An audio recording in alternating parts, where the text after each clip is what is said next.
Hello class, good morning. आज हम लोग शुरू कर रहे हैं कक्षा 6 हिंदी से।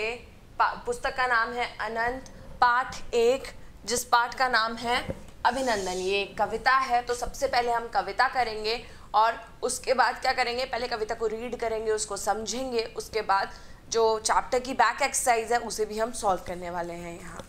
तो शुरू करते हैं इस अभिनंदन कविता को।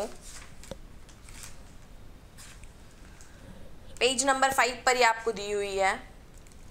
मेरी मातृभूमि को मेरा वंदन है, इसकी मिट्टी धूल महकता चंदन है। यानी कि मेरी इस मातृभूमि को क्या है, प्रणाम है। वंदन यानी प्रणाम है, नमस्ते है।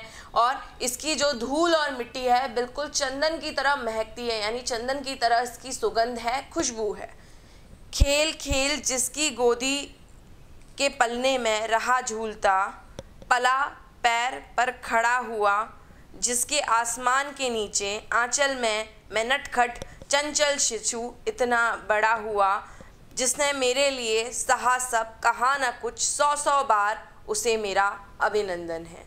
तो ऐसी भूमि जिसकी गोदी के पलने में मैं जो है झूलता रहा, जिसके पैर पर खड़ा होकर मैं खेलता रहा पला में, और जिसके आसमान के नीचे जो आंचल है, आसमान रूपी जो आंचल है, आसमान के जैसा आंचल के जैसा जो आसमान है, उसके नीचे मैं नटखट यानी शरारती, चंचल का मतलब भी शरारती होता है ना।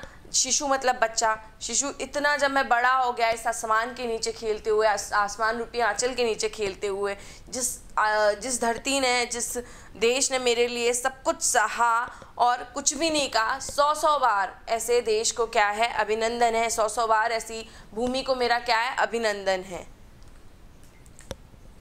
दुनिया में देश बहुत सुंदर, लेकिन मेरी मातृभूमि की शोभा न्यारी है। स्वर्गलोक की सुषमा सुंदरता गरिमा एक एक कर इसके सम्मुख हारी है।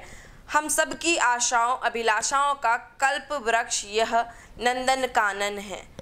तो ये दुनिया में बहुत सुंदर सुंदर देश हैं, लेकिन हमारे देश, हमारे मातृभूमि की जो सुंदरता है, शोभा है, वो क्या है, बहुत ही अद्भुत है, बहुत ही न्यारी है। एक एक करके जो सारी इस स्वर्गलोक की जो सुषमा और गरिमाएं हैं वो भी क्या है, इसके आगे हार जाती हैं।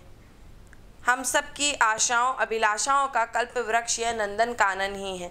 हमारी जो भी आशाएं हैं, अभिलाषाएं हैं, उनकी पूर्ति करने वाला ये नंदन कानन मतलब वन होता है। ये जगह ही है, यही भूमि है जहाँ हमारी सारी आशाएं और अभिलाषाएं पूरी होती हैं। जब तक हूँ मैं जीवित इस धरती पर, किसी तरह की ना आँच ना इस पर आने दूंगा। बालक हूँ मैं, वीर भारत का वंशज हूँ, सिंहों के मुंह फाड़ दांत दिखला दूंगा। मेरे हाथ सुरक्षित भव्य मुकुट हिमगिरी और सुरक्षित अडिग सिंधु सिंहासन है। तो जब तक मैं जीवित हूँ, यानी कि जब तक मैं जिंदा हूँ इस धरती पर, इस मातृभूमि पर कोई आँच नहीं आने दूंगा। मैं बालक हूँ, यानी मैं बच्चा हूँ इस भारत का, वीर वंशज हूँ, भारत का रहने वाला हूँ। और जो सिंहों का मुंह है उसको, यानी कि शेरों के मुंह को भी फाड़ कर मैं दांत दिखला दूंगा। मतलब शेर के जो दांत होते हैं ना, शेर के मुंह में हाथ देने जैसी बात यहाँ बोली है कवि ने। मेरे हाथ में क्या है, सुरक्षित मुकुट हिमगिरी। हिमगिरी मतलब हिमालय पर्वत की बात हुई, और हिमालय पर्वत बिल्कुल मुकुट की तरह सुशोभित रहता है भारत के सर पर, है ना, ताज की तरह बना रहता है। तो ये हमारे पास ये जो है हिमगिरी है, और हमारे पास सिंधु का सिंहासन भी है, सिंधु नदी। मैं रोली से नहीं उसी की मिट्टी से तिलक लगाता हूँ अपने माथे पर। रोली मतलब जो रेड कलर का आता है ना, कुमकुम जिसको बोलते हैं। तो वो कवि जो है वो कुमकुम से तिलक नहीं लगाते, इस देश की मिट्टी से अपने स्वयं के माथे पर क्या करते हैं, तिलक लगाते हैं। यूँ तो है मेरा नाता सब दुनिया से, गर्व मुझे है केवल इसके नाते पर। मतलब दुनिया में मेरे बहुत से रिश्ते नाते हैं, लेकिन मुझे भारत का होने पर, भारतवासी होने पर बहुत ज़्यादा अभिमान है, गर्व है। मैं जो कुछ हूँ सब इसका ही है, इसको ही मेरा सर्वस्व समर्पण है। तो आज मैं जो कुछ भी हूँ अपने देश की वजह से हूँ, और मेरा जो भी कुछ है वो मेरे इस देश पर बारंबार क्या है, न्यौछावर है। सब कुछ मेरा मेरे देश के लिए समर्पित है। तो चलिए इसके वर्ड मीनिंग्स कर लेते हैं। यहाँ आपको बुक में भी दिए हुए हैं, मैं भी आपको समझा देती हूँ। अभी हमने चैप्टर का अर्थ समझा है। ये आपको लिखने हैं कॉपी में और याद भी करने हैं। शब्दार्थ। तो वंदन मतलब होता है क्या? प्रणाम। वंदन का अर्थ होता है प्रणाम। दूसरा शब्द है अभिनंदन। बार बार अभिनंदन अभिनंदन आ रहा था ना, तो अभिनंदन का अर्थ होता है सम्मान करना, है ना, या एक और मीनिंग होता है इसका नमस्कार।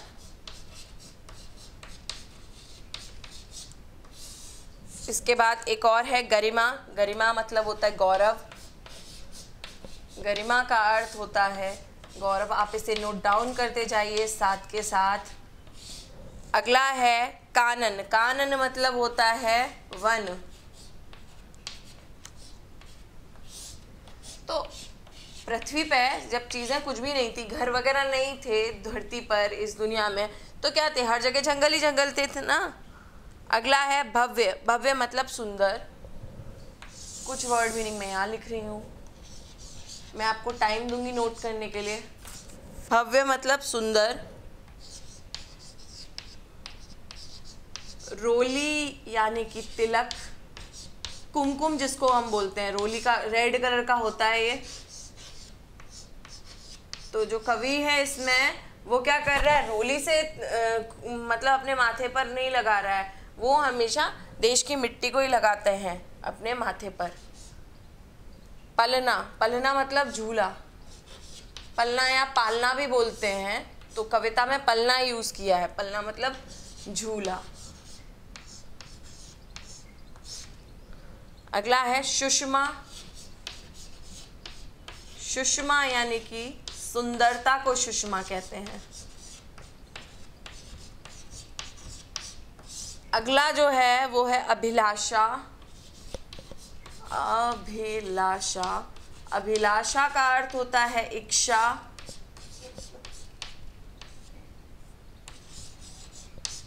इसके बाद जो शब्द है वो है वंशज। वंशज का अर्थ होता है वंश में जन्म लेने वाला।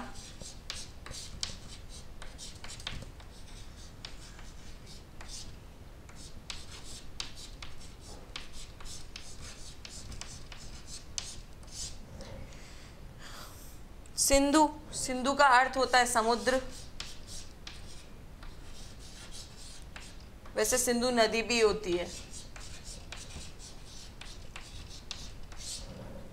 इसके बाद में एक और है नाता, जो मैं सबसे ऊपर लिख देती हूँ। नाता मतलब रिश्ता या संबंध। रिश्ता, आप संबंध भी लिख सकते हैं, मैं यहाँ पे सिर्फ रिश्ता लिख रही हूँ। और ये झूला लिखा हुआ है मैंने, झा झंडे का झूला। आप इसे नोट डाउन कर लीजिए। ये शब्दार्थ है, ये लिखे हुए हैं, ये बॉक्स में लिखे हुए हैं, आप इसे नोट डाउन कर लीजिए।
चलिए अब इसके क्वेश्चन आंसर्स हम लोग शुरू करते हैं।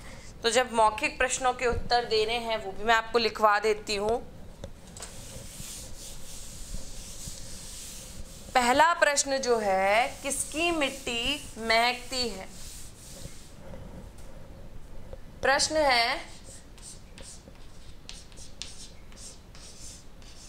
किसकी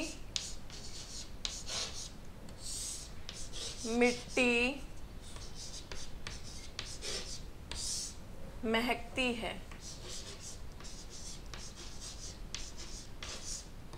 तो किसकी मिट्टी महकती है, हमने कविता पढ़ी, आप इसका उत्तर दे सकते हैं।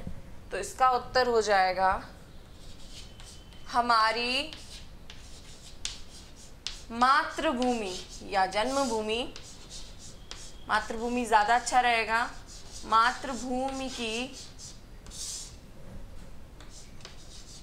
मिट्टी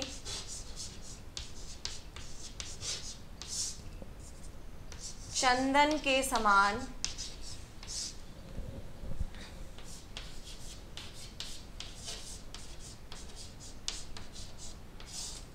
महकती है।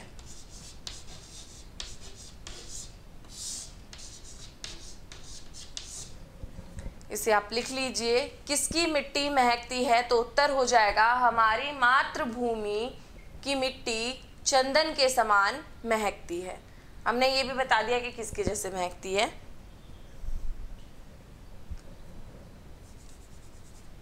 अगला है धरती। ये प्रश्न क्रमांक 1 है, ये प्रश्न क्रमांक 2 है। धरती हमारे लिए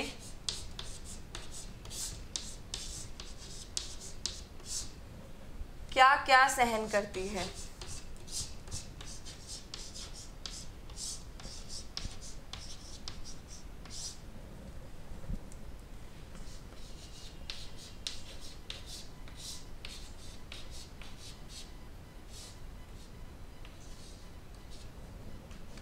तो धरती क्या क्या सहन करती है?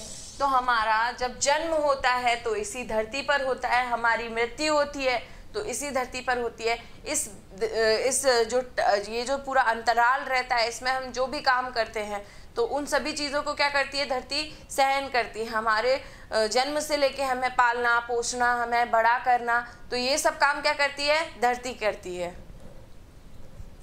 तो इसे लिख लेते हैं।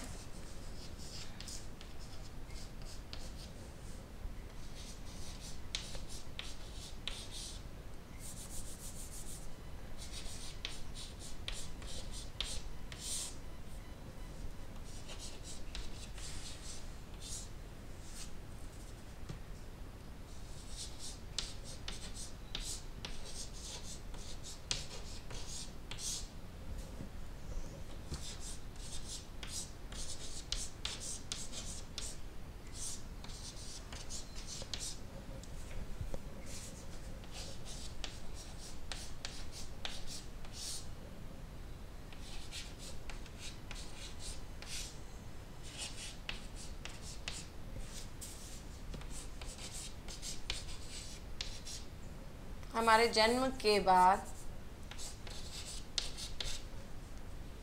पालने पोसने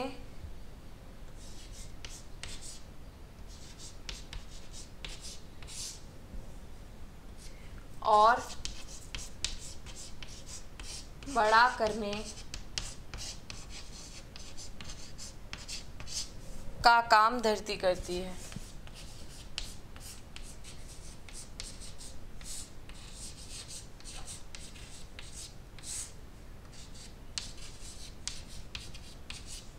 मैं डिक्टेट कर देती हूँ, इन्हें आप नोट डाउन कर लीजिए। पहला क्वेश्चन है, किसकी मिट्टी महकती है? तो हमारी मातृभूमि की मिट्टी चंदन के समान महकती है। दूसरा है, धरती हमारे लिए क्या क्या सहन करती है?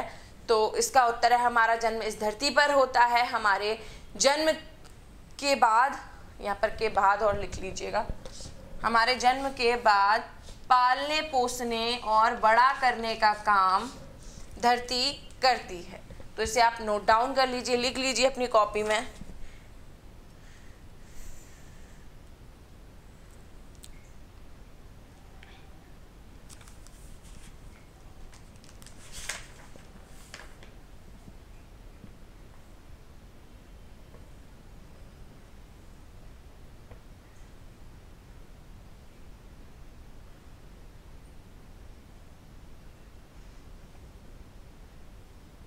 हम ऐसा भी लिख सकते हैं क्योंकि चंचल शिशु के जैसे हमको बड़ा किया धरती ने, उसके बारे में भी लिखा जा सकता है यहाँ पे।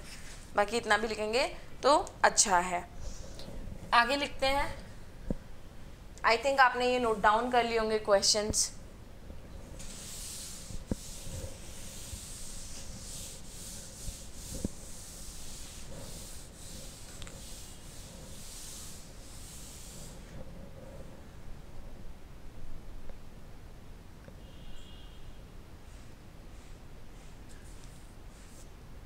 आगे है प्रश्न,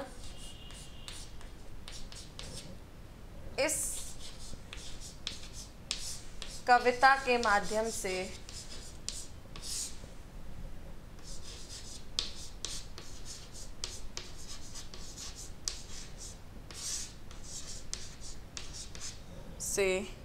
कवि क्या कहना चाहता है।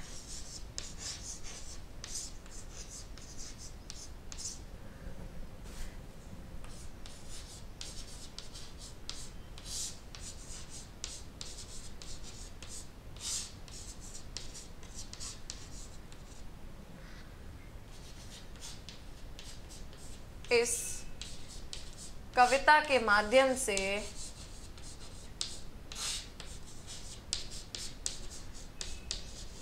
उत्तर मैं बता रही हूँ, इस कविता के माध्यम से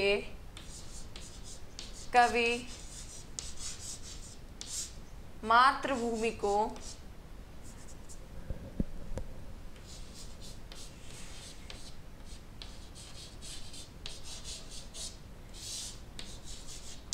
सर्वश्रेष्ठ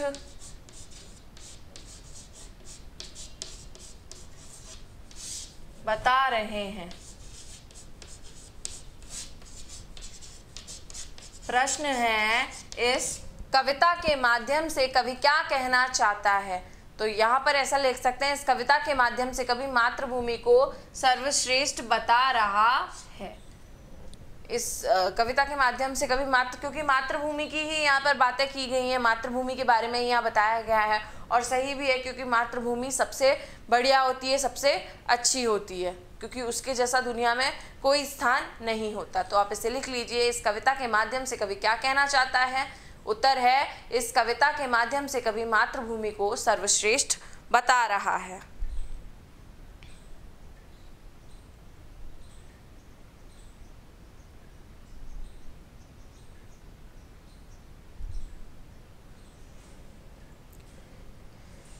आई थिंक आपने नोट डाउन कर लिया होगा। मैं एक और लिख लेती हूँ। कवि ने अपने आप को किसका वंशज बताया है।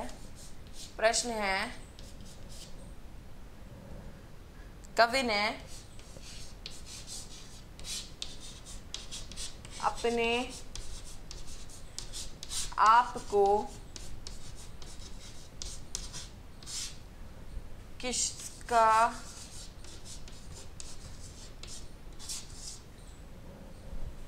वंशज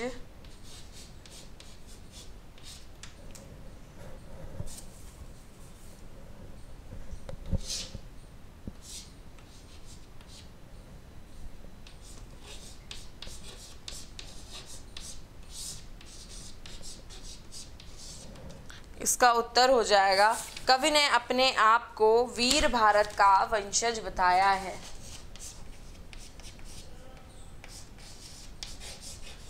कवि ने अपने आप को वीर भारत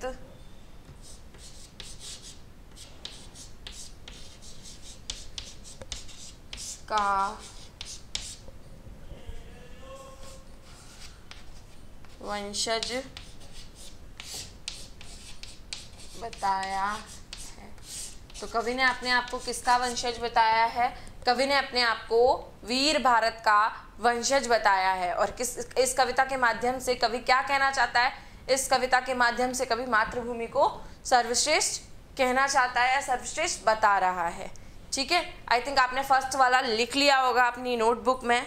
तो अगला भी लिख लेते हैं, कवि किससे तिलक लगाता है।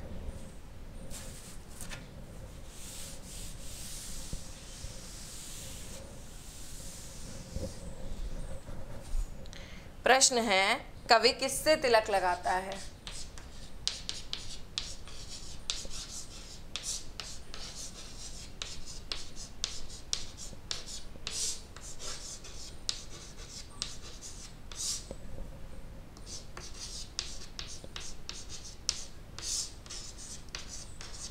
उत्तर है कवि जो है वो मातृभूमि की मिट्टी से तिलक लगाता है ना। रोली का इस्तेमाल नहीं कर रहा, किसका कर रहे हैं? मातृभूमि की मिट्टी का। कवि मातृभूमि भी क्या है हमारी? भारत। मातृभूमि भारत की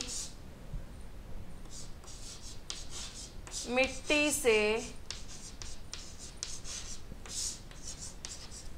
तिलक लगाता है।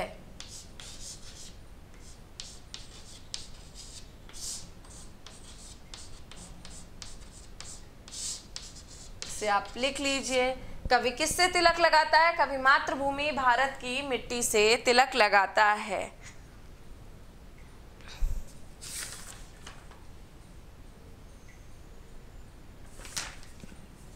अगला प्रश्न है, मातृभूमि की सुंदरता के सामने किसे तुच्छ बताया गया है? तो मातृभूमि की सुंदरता के आगे स्वर्ग को भी तुच्छ, यानी कि तुच्छ मतलब होता है छोटा, तो मातृभूमि की सुंदरता के आगे स्वर्ग की सुंदरता को भी तुच्छ बताया गया है। प्रश्न है, मातृभूमि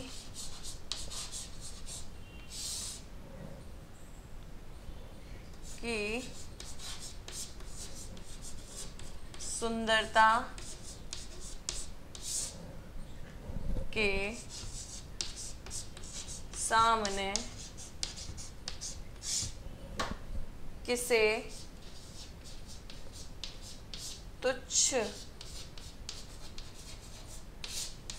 बताया गया है? उत्तर है, मातृभूमि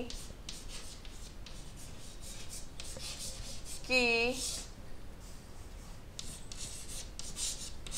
सुंदरता के आगे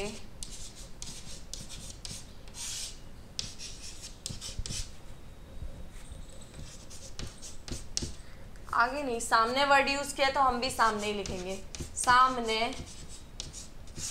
स्वर्ग को भी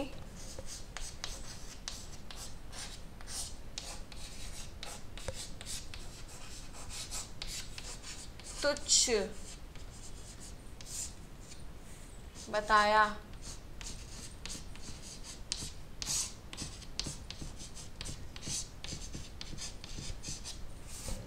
तो मातृभूमि की सुंदरता के सामने स्वर्ग को भी तुच्छ बताया गया है। आप लिख लीजिए, आपने शायद पहला वाला क्वेश्चन लिख लिया होगा, कवि किससे तिलक लगाता है? कवि मातृभूमि भारत की मिट्टी से तिलक लगाता है।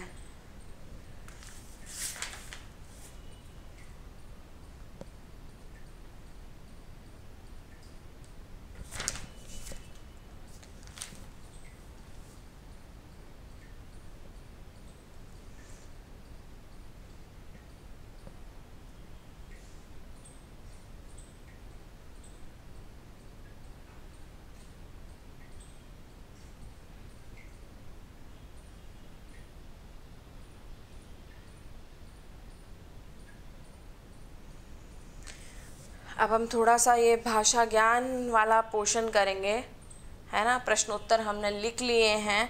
इसके बाद हम क्या करेंगे, चैप्टर की ग्रामर भी यहाँ पर हम देख लेंगे, जिसके अंदर हमें विलोम शब्द और पर्यायवाची भी लिखने हैं।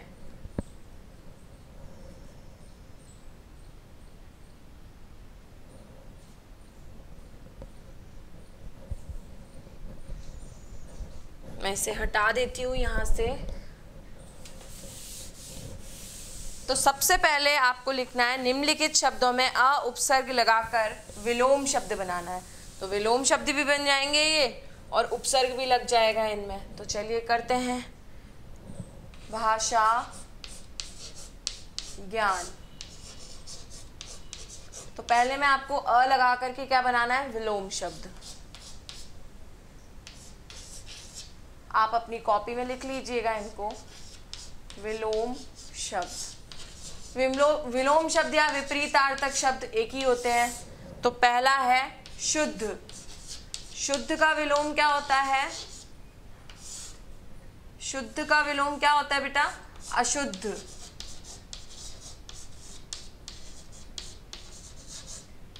इसके बाद दूसरा क्या है? संतुलन। संतुलन, संतुलन का क्या हो जाएगा? असंतुलन।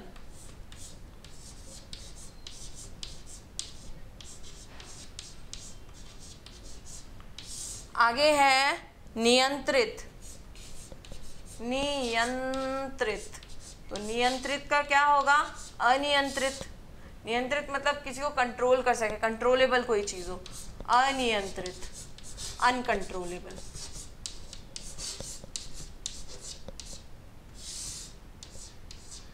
आगे है योग्य। योग्य का क्या हो जाएगा? अयोग्य।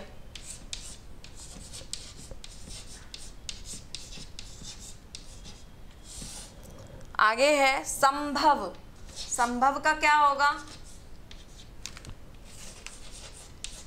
असंभव। अ लगा देंगे बस उसके आगे।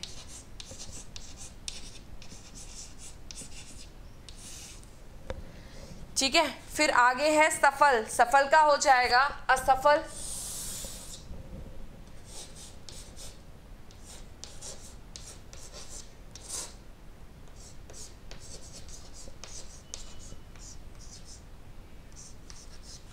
अगला है पूर्ण। पूर्ण का होगा अपूर्ण। लिख लीजिए इसको। पूर्ण का क्या होगा? अपूर्ण। समान, समान का हो जाएगा असमान। सबके आगे आपको क्या लगा देना है? अ लगा देना है। ठीक है, अगला है विश्वास। विश्वास का क्या होगा? अविश्वास।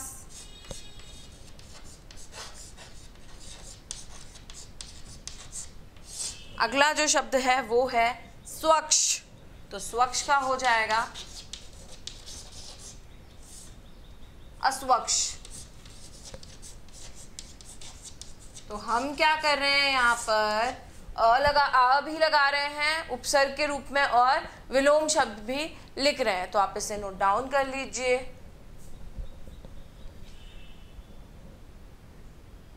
मैं आपको 2 मिनट दे रही हूँ इस चीज के लिए, आप इसे लिख लीजिए।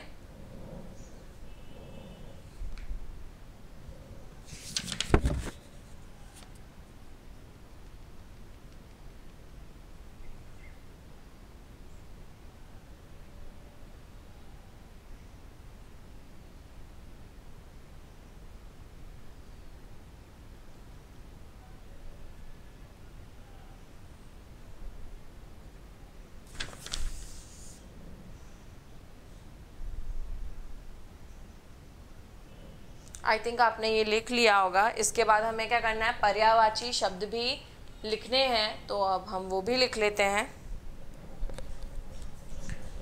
इनको मैं हटा रही हूँ, आप नोट डाउन कर लीजिए। हर शब्द के आगे आपको अ लिखना है, जिससे उसका क्या मिल जाएगा? विलोम शब्द। आपको एग्जाम में ये सब हम पूछने वाले हैं, अच्छे से लर्न कीजिएगा। चैप्टर के पीछे की ग्रामर बहुत ज़्यादा आती है। अब हम पर्यायवाची शब्द देखते हैं।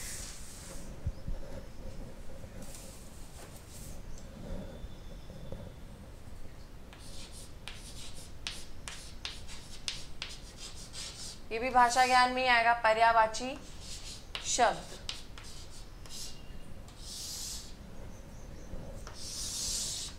ठीक है, तो पहला जो शब्द है वो हमें यहाँ दिया हुआ है दुनिया। दूसरा शब्द जो है वो है धरती। तीसरा अभिलाषा।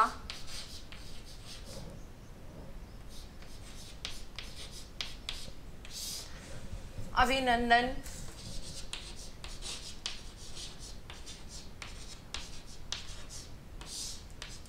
फिर इसके बाद शोभा भी है और आसमान भी है।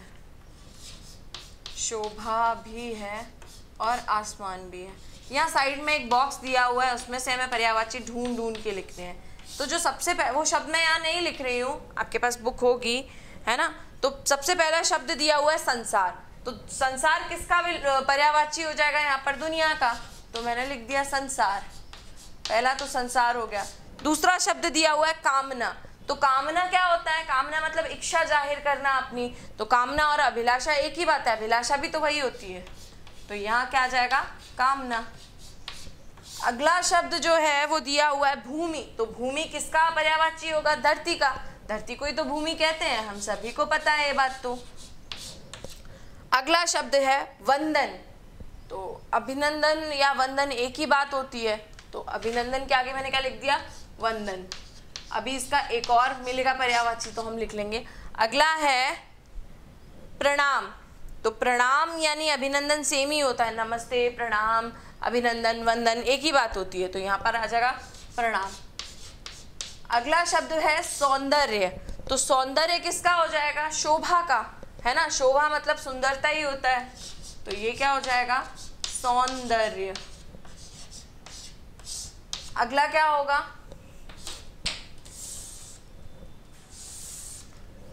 अगला शब्द है इच्छा, तो इच्छा, कामना, अभिलाषा एक ही बात होती है, तो यहाँ पर क्या आ जाएगा? इच्छा। ठीक है। अगला शब्द दिया हुआ है धरा, तो धरती, भूमि, धरा, वसुंधरा ये सब धरती के पर्यायवाची हैं। अगला शब्द दिया हुआ है व्योम, तो व्योम बोलते हैं आकाश को, आसमान को। व्योम, आसमान बुला लो या आकाश बुला लो। उसके बाद है सुषमा, तो शोभा, सौंदर्य या सुषमा एक ही बात है। ठीक है।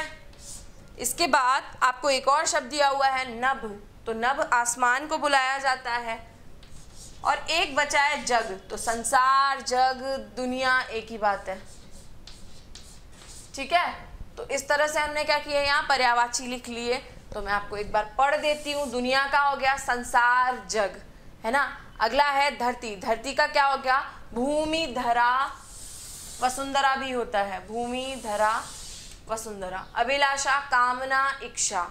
अगला है अभिनंदन, अभिनंदन का क्या हो जाएगा? वंदन, प्रणाम। अगला है शोभा, शोभा का क्या हो जाएगा? सौंदर्य या सुषमा।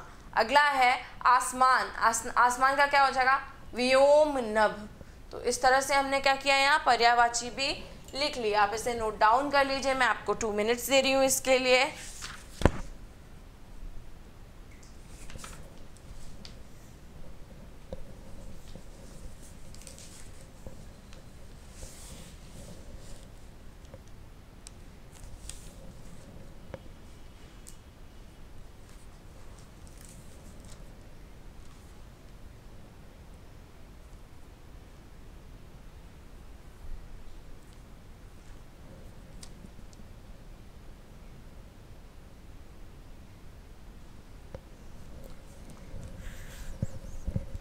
आई थिंक आपने ये नोट डाउन कर लिया होगा। और यहाँ हमने पढ़ा हमारी पाठ्य पुस्तक अनंत से पाठ 1 जिसका नाम है अभिनंदन। हमने उसका अर्थ जाना और उसके क्वेश्चन आंसर्स भी हमने किए और चैप्टर की ग्रामर भी हमने यहाँ पर थोड़ी सी देखी, विलोम शब्द और पर्यायवाची वगैरह। आपको क्या करना है, पोएम की 4-4 लाइनें, जितनी भी पोएम है सबकी 4-4 लाइनें तो आपको एटलीस्ट याद करनी है, क्योंकि आपको फिल इन द ब्लैंक में पूछा जा सकता है एग्जाम में। तो हमने क्या किया, कौन सी कविता की, यहाँ पर अभिनंदन कविता समझी भी और उसके प्रश्नोत्तर भी हमने यहाँ पर लिखे। आई होप आपको आज की क्लास समझ में आई होगी। Thank you so much students.